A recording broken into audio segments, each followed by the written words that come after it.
so much for coming tonight, Ms. Kaplan. It wouldn't have been the same without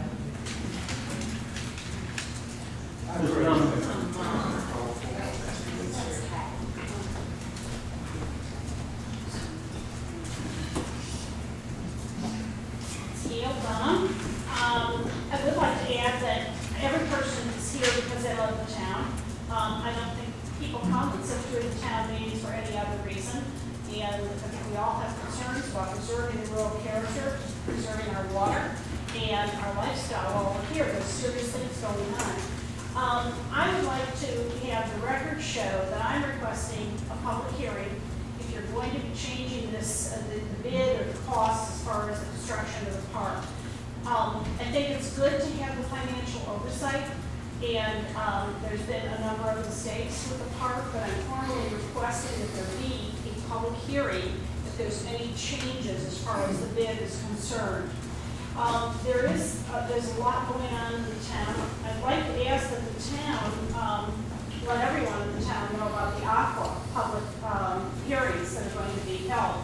It says a severe impact on our water.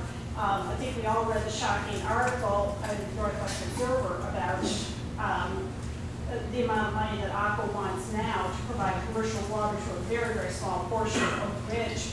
And, you know, I think we need to slow down and be sure that we're not approving commercial or high-density development based on the assumption that we can easily get commercial water. If they go, oh, the bridge is just learned that it is cost prohibitive. But there's going to be a hearing, sorry, I couldn't easily Xerox the little sheet of paper, but there's going to be a hearing in Greensboro on December 9th. And there's also a hearing in Hickory on October 30th. There's a number of hearings, but I would ask that the town do everything they can to let the people here know. If you're not using Aqua, you probably didn't get this. But whatever, and Aqua's going to be raising rates 30 to 50 to 100%. So they're really working hard to increase their revenue. But whatever Aqua would do would impact everyone in the town. So I think that's an important item of business. And in July, I had asked why the gates for the park had been paid for before they were done. And Dina nicely said that someone would get back with an answer. No one has. So, you know, at one point someone said, well, it was going to be a surprise and they really were done, but they really weren't done because you all had another meeting where you talked about whether they were going to open from the middle or the side or whatever. I'm just looking at town policy, and I don't know if you have town policy. It's kind of freewheeling where you just pay people before work is done. But I think with oversight of public money, I think that you need to be diligent and make sure that you're paying when work is satisfactorily completed. And I also want to say about the Open Meetings Act, every single person should be able to make public comment about whatever subject they would like to talk about. Since July, this was supposed to be on the agenda, and actually, if anyone looked at it, it's not on the agenda for tonight, and it wasn't, you would originally planned not to put it on the agenda. But it really isn't fair to the public to convey month after month that you're not sure what you're going to allow people to talk about. It isn't what you want to hear. If it's public comment, it should be what the public wants to say. And you can learn, if people bring up something brand new, you can learn a lot from the people that in this town who also care very much about the future of the town. It was great at the comprehensive plan meeting. There were 170 people. However, I did notice that there's a terrible shortage of parking. I think the parking is a real safety problem. Initially, the concerns about phase 2 were, number one, that it didn't have community support, and there has always been opposition. If you look at the bricks, there's no hundreds of people purchasing bricks for the walkway. It's really a small group of people. And number two, there were concerns about the plan. And one of the things about the plan for phase 2 was a lack of parking. We had 170 people. You can have, and to build something and then have an unsafe parking condition where you've got people parking on people's lawns and going between cars, creating an unsafe situation is not a good steward of the town's resources. And you're not really looking at what the parking should be. If you don't have adequate parking, you're really creating a liability. And I think that was a serious, and I noticed as far as that comprehensive plan, one of the things that people cared most about is preserving the trees.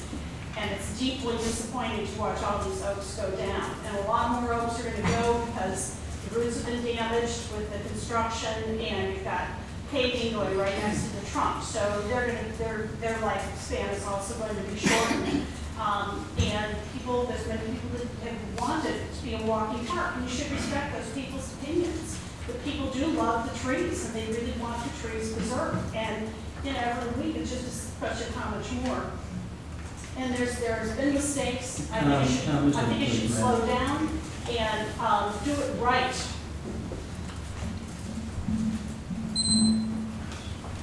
Mark.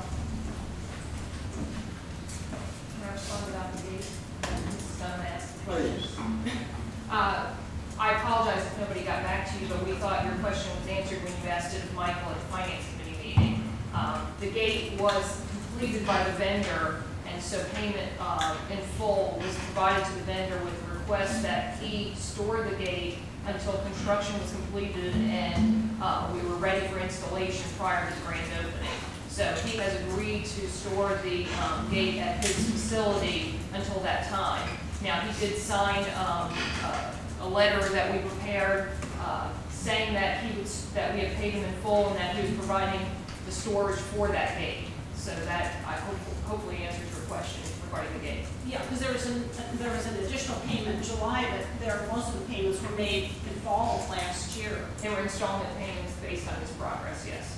There's been a lot of problems. I think it would be best to see if those gates are going to work just the way they're supposed to work, so to try to avoid future problems. Mr. Johnson.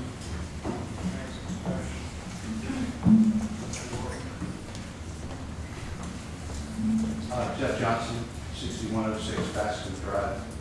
I wasn't even planning to speak tonight, but I just want to first say I didn't sign any petition. I don't really have any real issue with the park. But what I do have an issue with is the inconsistency that I sit here and watch in this town council on a pretty regular basis. You know, I don't know what constitutes a majority or a minority, but I got to tell you, the difference between 600 people who signed a petition and 35 emails seems like a huge inconsistency to me. And, you know, it pains me to see the people in this town not being heard. I've sat here myself, felt like I haven't been heard. I've talked to others who feel like they're not heard. So, you know, be real clear, my issue is not with the park. That's not why I'm talking right now. What I'm talking right now is this town government needs to practice more openness and more inclusion. Because what I've sat here and watched time and time again, no matter who you are, whether you're the minority or the majority, if you're against the majority of the town council's direction of where they want to go, you don't get heard. Tonight was no exception. You know, I got to tell you, I'm not quite sure why we didn't let people know in advance that there was an opportunity to talk about the park. And again, I wasn't going to say anything. But the fact that I sat here and watched what we just did tonight, and we actually changed the agenda, didn't tell anybody in the public that this was going to happen beforehand, is just another tactic to keep people from talking. And I'm absolutely tired of seeing it. My issue, again, is that we do not practice open government. And that's what's got to change. I actually beg and implore each of you to start acting more open. Get rid of this infighting. This is not about any one person. I'm not standing here talking on behalf of anybody but myself and what I think is best for this town. And just because I'm sitting here talking doesn't mean I have an allegiance with anybody. I'm telling you, look at your own actions. If you really look at it very openly and objectively, I think you can start to see some of the points that I'm trying to make tonight. Listen to the people in this town, all 7,000 plus of the people in this town, not just the 25 that show up here in the room every month. and give an open opportunity, open invitation for all to speak on an issue.